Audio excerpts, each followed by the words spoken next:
आइए हम पाठ के आगे बढ़ें।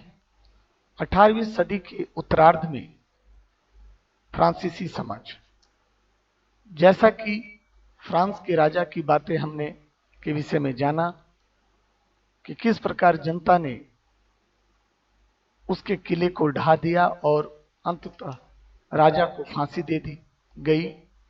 क्या कारण था, उसके लिए पहला बिंदु है समझने के लिए 18वीं सदी के उत्तरार्ध में फ्रांसीसी समाज, यानी 18वीं सदी के उत्तरार्ध में लगभग 1701 से लेकर 1800 के बीच के समय को हम 18वीं सदी कहेंगे। इसमें समाज कैसा था फ्रांस का, कौन कौन लोग थे, किस तरह के लोग थे, आइए उसे जानें। सन 1774 में बुर्बो राजवंश का लुई 16वां फ्रांस की राजगद्दी पर आसीन हुआ। उस समय उसकी उम्र केवल 20 साल थी और उसका विवाह ऑस्ट्रिया की राजकुमारी मेरी एनेत से हुआ था। एनेत, ये महत्वपूर्ण है, इन चीजों को आप मार्क करेंगे, ठीक है। जैसे महत्वपूर्ण, जैसे 1774 में बुर्बो राजवंश का लुई 16वां फ्रांस की राजगद्दी पर आसीन हुआ। यह महत्वपूर्ण पंक्ति है जिससे एमसीक्यूज 1 नंबर का प्रश्न आता है। उस समय उसकी उम्र कितने साल की थी, तो 20 साल की थी। उसका विवाह किस देश की राजकुमारी के साथ हुआ, तो ऑस्ट्रिया की राजकुमारी के साथ हुआ। आगे राज्यारोहण के समय उसे राजकोष खाली दिया गया था। लंबे समय तक चले युद्धों के कारण फ्रांस के वित्तीय संसाधन नष्ट हो चुके थे। अभी लंबे समय के युद्ध किसके साथ हुए, यह भी ध्यान रखना है, यह भी प्रश्न आएगा कि लंबे समय तक युद्ध किनके साथ हुए। तो वर्साय के विशाल महल, जो वास्तविक का किला भी कहलाता है, और राज दरबार की शानो शौकत बनाए रखने की फिजूल खर्ची का बोझ अलग से था। यानी कि युद्ध के कारण वित्तीय संसाधन भी नष्ट हो चुके थे और किले की शानो शौकत बनाए रखने के लिए फिजूल खर्ची का बोझ भी अलग से था। लुई 16वां के शासनकाल में फ्रांस ने अमेरिका के 13 उपनिवेशों को साझा शत्रु ब्रिटेन से आजाद कराने में सहायता दी थी। अब यहां ध्यान से देखेंगे, जो अभी युद्ध की बात की जा रही थी कि जिससे उसके वित्तीय संसाधन नष्ट हो चुके थे, यानी पैसा बहुत खर्च हो चुका था, वो क्या था युद्ध? वो युद्ध था फ्रांस ने अमेरिका के 13 उपनिवेशों को, अमेरिका के 13 उपनिवेश यानी ऐसे छोटे छोटे कॉलोनियां थी, शहर थे जिन पर ब्रिटेन का कब्जा था और ब्रिटेन जो है फ्रांस की शत्रु के रूप में माना जाता था। तो ब्रिटेन जो है से उस 13 कॉलोनियों को आजाद कराने के लिए अमेरिका का साथ फ्रांस ने दिया और सहायता दी थी। इस युद्ध के चलते, ध्यान से देखेंगे, इस युद्ध के चलते फ्रांस पर 10 लाख लिब्रे से अधिक का कर्ज जुड़ गया। ध्यान से देखेंगे और इसे याद रखेंगे, 10 लाख लिब्रे। प्रश्न आएगा कि अमेरिका के 13 उपनिवेशों को ब्रिटेन से आजाद कराने में सहायता के क्रम में फ्रांस के ऊपर कितने रुपए का कर्ज जुड़ गया, तो 10 अरब लिब्रे से अधिक का कर्ज जुड़ गया, जबकि उस पर पहले से ही 2 अरब लिब्रे, ध्यान से देखेंगे, 2 अरब लिब्रों का बोझ चढ़ा हुआ था। अब यहां बार बार आ रहा है लिब्रे, क्या है उसे आगे हम समझेंगे। सरकार से कर्जदाता, अब जो सरकार थी लुई 16वां की, उसको जिसने कर्ज दिया था वो कर्जदाता जो है अब 10% ब्याज की मांग करने लगे थे उससे। फलस्वरूप फ्रांसीसी सरकार अपने बजट का बहुत बड़ा हिस्सा दिनों दिन बढ़ते जा रहे कर्ज को चुकाने पर मजबूर थी। अब जितनी भी उसकी कमाई हो रही थी वो सारा कर्ज चुकाने में जा रहा था। यह भी एक चिंता का विषय था फ्रांस के लिए। स्थितियां थी अपने नियमित खर्चों जैसे सेना के रख रखाव, दरबार, राज दरबार,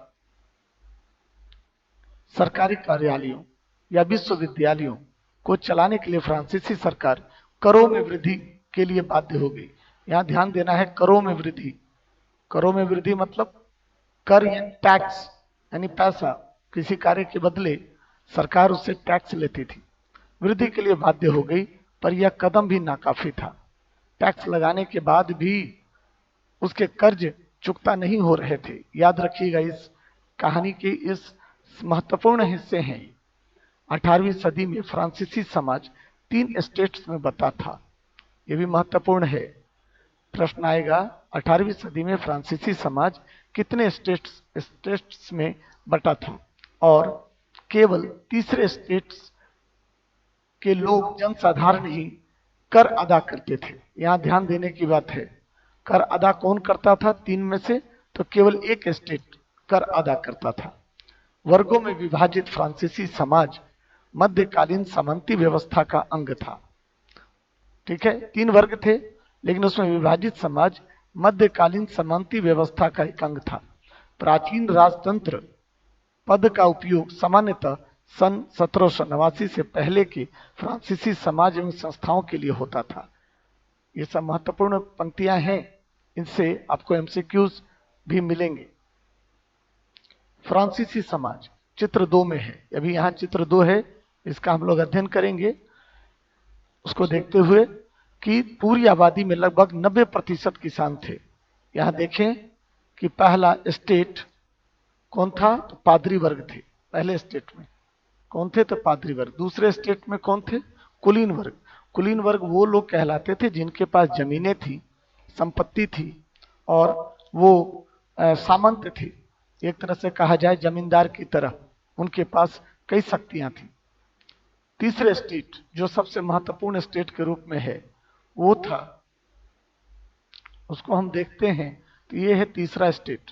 ये तीसरा स्टेट में सबसे पहला बड़े व्यवसायी, व्यापारी, अदालती, कर्मचारी, वकील, और दूसरे हिस्से में किसान और कारीगर, और तीसरे में छोटे किसान और भूमिहीन मजदूर, नौकर आते थे।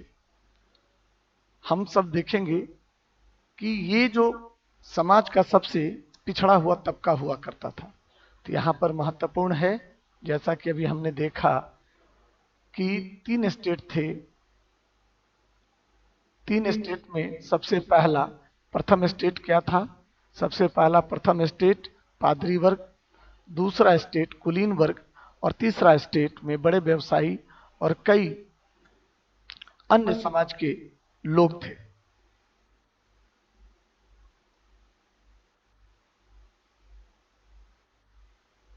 ध्यान देंगे। अब आगे हम लोग देखेंगे कि इसमें से भी स्थितियां कैसी थी, क्या थी स्थितियां। तो आइए देखते हैं। पूरी आबादी में लगभग 90% किसान थे, लेकिन जमीन के मालिक किसानों की संख्या बहुत कम थी। ऐसे लोग जिनके पास किसान तो थे, लेकिन उन किसानों में जमीन के मालिक संख्या बहुत कम थी। लगभग 60% जमीनों पर कुलीनों, चर्च और तीसरे स्टेट्स के अमीरों का अधिकार था। ये बड़ा महत्वपूर्ण है। प्रथम 2 स्टेट्स कुलीन वर्ग एवं पादरी वर्ग के लोगों को कुछ विशेषाधिकार जन्मना प्राप्त थे। इसे याद रखिएगा। प्रथम 2 स्टेट्स कुलीन वर्ग और पादरी वर्ग को कुछ विशेषाधिकार जन्मना प्राप्त थे। इनमें से सबसे महत्वपूर्ण विशेषाधिकार किसको था? सबसे महत्वपूर्ण विशेषाधिकार उनका था कि उनको कर में छूट थी। उनको क्या था? कर में छूट दी जाती थी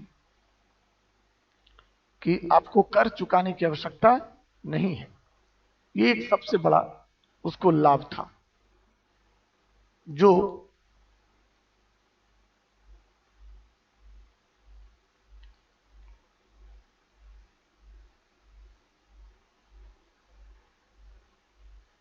उनको विशेष अधिकार देता था। ध्यान देंगे, कुलीन वर्ग को कुछ अन्य सामंती विशेषाधिकार भी हासिल थे। इसके अलावा कुलीन वर्ग को कुछ सामंती विशेषाधिकार भी हासिल थे कि वह अपने खर्चों के लिए किसानों पर और तीसरे स्टेट के लोगों पर टैक्स जोड़ सकता था, वसूल सकता था, लगा सकता था। वह किसानों से सामंती कर वसूला करता था। ध्यान से देखें, यहाँ सामंती कर वसूलता था। किसान अपने स्वामी की सेवा, और किसान क्या करते थे ये देखिए, किसान अपने स्वामी की सेवा के घर एवं खेतों में काम करना, सैन्य सेवाएं देना, अथवा सड़कों के निर्माण में